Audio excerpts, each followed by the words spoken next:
Hi hello ವೀಕ್ಷಕರೇ, ಎಲ್ಲರೂ ಹೇಗಿದ್ದೀರಾ? ಚೆನ್ನಾಗಿದ್ದೀರಾ ಅಂತ ಭಾವಿಸ್ತಾ ಅನ್ನಭಾಗ್ಯ ಯೋಜನೆಯ ಒಂದು ಹೊಸ ಅಪ್ಡೇಟ್ಗೆ ಸ್ವಾಗತ ಸುಸ್ವಾಗತ. ನಿಮಗೆ ಅಕ್ಟೋಬರ್ ತಿಂಗಳ ಅನ್ನಭಾಗ್ಯ ಅಕ್ಕಿ ಹಣ ನಿಮ್ಮ ಖಾತೆಗೆ ಏನಾದರೂ ಕೂಡ ಅಂದರೆ ನಿಮ್ಮ ಅಕೌಂಟ್ಗೆ ಏನಾದರೂ ಕೂಡ ಆ ಒಂದು ಹಣ ಬಂದಿದೆಯಾ?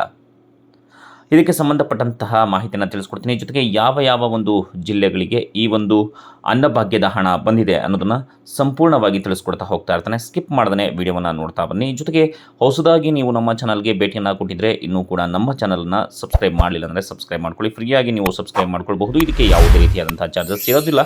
ಮತ್ತು ನಿಮ್ಮ ಮನೆಯಲ್ಲಿ ಏನಾದರೂ ಕೂಡ ಮಕ್ಕಳು ಓದ್ತಾ ಇದ್ದರೆ ಶಿಕ್ಷಣ ಇಲಾಖೆಗೆ ಸಂಬಂಧಪಟ್ಟ ಹಾಗೆ, ಜೊತೆಗೆ ಶಿಕ್ಷಣಕ್ಕೆ ಸಂಬಂಧಪಟ್ಟಂಥ ಮಾಹಿತಿ, ಸ್ಕಾಲರ್ಶಿಪ್ ಅಪ್ಡೇಟ್ಸ್ಗೆ ಸಂಬಂಧಪಟ್ಟಂಥ ಮಾಹಿತಿ, ಜೊತೆಗೆ SSLC PUC ಡಿಗ್ರಿ ವಿದ್ಯಾರ್ಥಿಗಳಿಗಾಗಿ ಎಲ್ಲ ರೀತಿಯಾದಂಥ ಪಾಸಿಂಗ್ ಪ್ಯಾಕೇಜ್ ನೋಟ್ಸ್ಗಳ ವಿವರಣೆಯನ್ನು ಕೊಡ್ತಾ ಹೋಗ್ತಾ ಇರ್ತವೆ. ಸೊ ಮಧ್ಯಾಹ್ನ ಥರ ಸಬ್ಸ್ಕ್ರೈಬ್ ಮಾಡ್ಕೊಳ್ಳಿ, ಪಕ್ಕದಲ್ಲಿರುವಂಥ ಬೆಲ್ ಐಕಾನ್ನ ಕ್ಲಿಕ್ ಮಾಡಿ, ಜೊತೆಗೆ ಆಲ್ ಅನ್ನೋದನ್ನು ಒತ್ತಿ.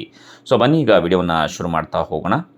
ಕರ್ನಾಟಕ ಸರ್ಕಾರದ ಗ್ಯಾರಂಟಿ ಯೋಜನೆಯಲ್ಲಿ ಒಂದಾದಂತಹ ಈ ಅನ್ನಭಾಗ್ಯ ಯೋಜನೆಯಡಿ ಫಲಾನುಭವಿಗಳ ಖಾತೆಗೆ ಅಕ್ಕಿಯ ಹಣವನ್ನು ಅವರ ಅಕೌಂಟ್ಗೆ ಜಮೆ ಮಾಡಲಾಗ್ತಾ ಇದೆ. ಇನ್ನು ಈ ಒಂದು ಯೋಜನೆ ಜುಲೈ ತಿಂಗಳಿಂದಲೇ ಜಾರಿಗೆ ಬಂದಿರುವಂಥದ್ದು. ಹಾಗೆಯೇ ಎಲ್ಲ ಕರ್ನಾಟಕದ ಫಲಾನುಭವಿಗಳು ಈಗಾಗಲೇ ಸುಮಾರು 3ರಿಂದ 4 ತಿಂಗಳ ಅಕ್ಕಿ ಹಣವನ್ನು ಪಡ್ಕೊಂಡಿರುವಂಥದ್ದು ಗೊತ್ತಿರುವಂತಹ ವಿಚಾರ. ಹಾಗಾದರೆ ಅಕ್ಟೋಬರ್ ತಿಂಗಳ ಅಕ್ಕಿ ಹಣ ನಿಮ್ಮ ಒಂದು ಅಕೌಂಟ್ಗೆ ಬಂದಿದೆಯಾ ಇಲ್ವಾ, ಹೇಗೆ ಏನು ಎತ್ತ ಬಂದಿದ್ದರೆ ಯಾವ ಜಿಲ್ಲೆಗೆ ಬಂದಿದೆ ಅಂತ ನೋಡೋದಾದರೆ, ಈಗ ಆಲ್ರೆಡಿ ಕರ್ನಾಟಕ ರಾಜ್ಯ ಸರ್ಕಾರ ಅನ್ನಭಾಗ್ಯ ಯೋಜನೆಯಡಿ ಕರ್ನಾಟಕದ ರಾಜ್ಯದ ಫಲಾನುಭವಿಗಳಿಗೆ ಪ್ರತಿ ತಿಂಗಳು ತಲಾ 10 kg ಅಕ್ಕಿಯನ್ನು ನೀಡುವ ಅಂತ ನಿರ್ಧಾರ ಮಾಡಿತ್ತು. ಆದರೆ ಅಕ್ಕಿ ಕೊರತೆಯ ಕಾರಣ ಯೋಜನೆಯಲ್ಲಿ ಸ್ವಲ್ಪ ಬದಲಾವಣೆಯನ್ನು ಕೂಡ ಮಾಡಲಾಗಿತ್ತು.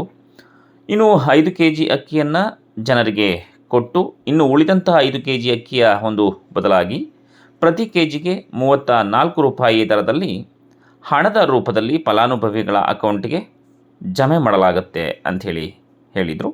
ಇನ್ನು BPL ಹಾಗೂ ಅಂತ್ಯೋದಯ ಕಾರ್ಡ್ದಾರರಿಗೆ ಹಣವನ್ನು ಕೊಡಲಾಗುತ್ತೆ. BPL ಕುಟುಂಬದ ಮುಖ್ಯಸ್ಥರ ಆಧಾರ್ ಸಂಖ್ಯೆಗಳಿಗೆ ಲಿಂಕ್ ಮಾಡಲಾದ ಫಲಾನುಭವಿಗಳ ಬ್ಯಾಂಕ್ ಖಾತೆ ನೇರವಾಗಿ ಹಣ ಜಮೆ ಮಾಡಲಾಗ್ತಾ ಇದೆ ಅಂಥೇಳಿ ಈಗ ಆಲ್ರೆಡಿ ಗೊತ್ತಿರುವಂಥ ವಿಚಾರಗಳಿವೆಲ್ಲವೂ ಕೂಡ.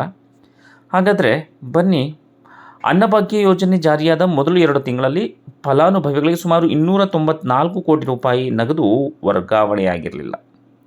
ಸೊ ಈ ರೀತಿಯಾಗಿ DH ವರದಿಯನ್ನು ಮಾಡಿತ್ತು. ಈಗ ದಾಖಲೆ ಪರಿಶೀಲನೆ ಮತ್ತು ನಿಷ್ಕ್ರಿಯ ಬ್ಯಾಂಕ್ ಖಾತೆಗಳಂತಹ ಸಮಸ್ಯೆಗಳನ್ನು ಉಲ್ಲೇಖಿಸಿ ಸರ್ಕಾರವು ಈಗ ಆಲ್ರೆಡಿ ಜುಲೈನಲ್ಲಿ ಸುಮಾರು 30.90 ಲಕ್ಷ ಕಾರ್ಡ್ಗಳು ಅಂದರೆ ಸುಮಾರು 1,80,00,000 ಜನರಿಗೆ ಆಗಸ್ಟ್ನಲ್ಲಿ ಜೊತೆಗೆ ಸೆಪ್ಟೆಂಬರ್ನಲ್ಲಿ ಅವರ ಒಂದು ಖಾತೆಗಳಿಗೆ ಹಣವನ್ನು ಜಮೆ ಮಾಡಿದರು.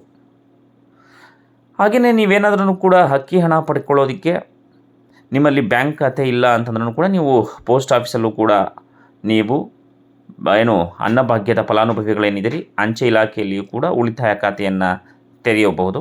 ಈ ಒಂದು ಹಣ ನಿಮಗೂ ಕೂಡ ಬರುತ್ತೆ, ಯಾವುದು ಅನ್ನಭಾಗ್ಯದ ಹಣ ಬರುತ್ತೆ. ಹಾಗಾದರೆ ಯಾವ ಒಂದು ಜಿಲ್ಲೆಗಳಿಗೆ ಅನ್ನಭಾಗ್ಯದ ಹಣ ಬಂದಿದೆ ಅನ್ನೋದನ್ನು ನೋಡೋದಾದರೆ, ಮೊದಲಿಗೆ ಚಾಮರಾಜನಗರ, 2ನೇದಾಗಿ ಮಂಡ್ಯ, 3ನೇದಾಗಿ ಮೈಸೂರು, 4ನೇದಾಗಿ ಬಿಜಾಪುರ, 5ನೇದಾಗಿ ಹಾಸನ, 6ನೇದಾಗಿ ಕಲಬುರಗಿ, 7ನೇದಾಗಿ ವಿಜಯನಗರ. ಇಷ್ಟು ಜಿಲ್ಲೆಗಳಿಗೆ ಅಕ್ಟೋಬರ್ ತಿಂಗಳ ಹಣ ಬಿಡುಗಡೆ ಆಗಿರುವಂಥದ್ದು. ನಿಮಗೇನಾದರೂ ಕೂಡ ಬಿಡುಗಡೆ ಆಗಿದೆಯಾ, ಈ ಜಿಲ್ಲೆಯಲ್ಲಿ ಏನಾದರೂ ಕೂಡ ನೀವು ವಾಸ ಮಾಡ್ತಾಯಿದ್ರೆ ನಿಮಗೆ ಹಣ ಬಂದಿದೆಯಾ ಅಥವಾ ಇಲ್ವಾ ಅನ್ನೋದನ್ನು ಕಮೆಂಟ್ ಸೆಕ್ಷನಲ್ಲಿ ಕಮೆಂಟ್ ಮಾಡಿ.